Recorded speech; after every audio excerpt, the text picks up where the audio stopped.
திமுக எம்எல்ஏக்கள் வெளியேற்றப்பட்டதை தொடர்ந்து தமிழக சட்டசபையில் தேமுதிக, புதிய தமிழகம், மனிதநேய மக்கள் கட்சியினரும் வெளிநடப்பு செய்தனர்.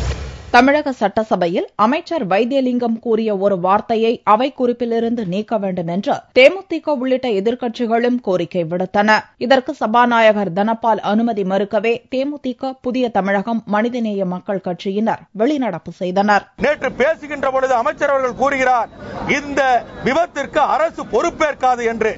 அரசு பொறுப்பேற்காது என்று சொன்னால் சிஎம்டிஏ என்று சொல்லக்கூடிய சென்னை பெருநகர வளர்ச்சி குழுமம் எதற்காக? வீட்டு வசதித்துறை, நகர்ப்புற வளர்ச்சி மேம்பாட்டுத் துறைக்கு எதற்கு ஒரு அமைச்சர் இருக்க வேண்டும்? எதற்கு இந்த அரசாங்கம் இருக்க வேண்டும்? எதற்காக தமிழ்நாட்டின் முதலமைச்சராக ஜெயலலிதா அவர்கள் இருக்க வேண்டும் என்பதற்கு அவர்கள்தான் விடை சொல்ல வேண்டும். எனவே ஓடுகாலிகள் என்ற வார்த்தையை அவை குறிப்பில் இருந்து நீக்க வேண்டும் என்பதற்காக நாங்கள் இன்றைக்கு வெளிநடப்பு செய்திருக்கின்றோம். மவுலிவாக்கம் அடுக்குமாடி கட்டிட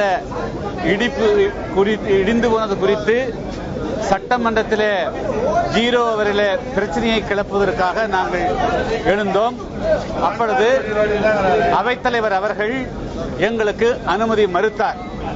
நாங்கள் எங்களுடைய எதிர்ப்புகளை தெரிவிக்கக்கூடிய வகையில் அமைதியான முறையில் வெளிநடப்பு செய்தோம்.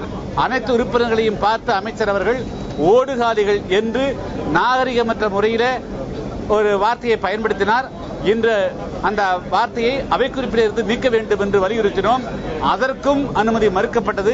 எனவே அமைச்சருடைய அராஜக நடவடிக்கைகளை கண்டித்து இன்று நாங்கள் வெளிநடப்பு செய்திருக்கிறோம். மாண்புமிகு வீட்டு வசதித்துறை அமைச்சர் அவர்கள் வெளிநடப்பு செய்த கட்சிகளை ஒரு அன்பார்லிமெண்ட் வார்த்தையை, ஓடுகாலிகள் என்ற வார்த்தையை பயன்படுத்தினார்.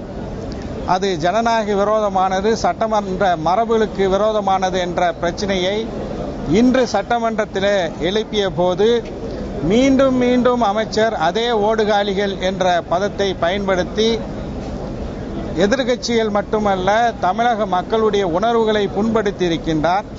வியாழனன்று முகலிவாக்கம் கட்டட விபத்து தொடர்பாக 7 எதிர்க்கட்சிகள் வெளிநடப்பில் ஈடுபட்டன என்பது குறிப்பிடத்தக்கது.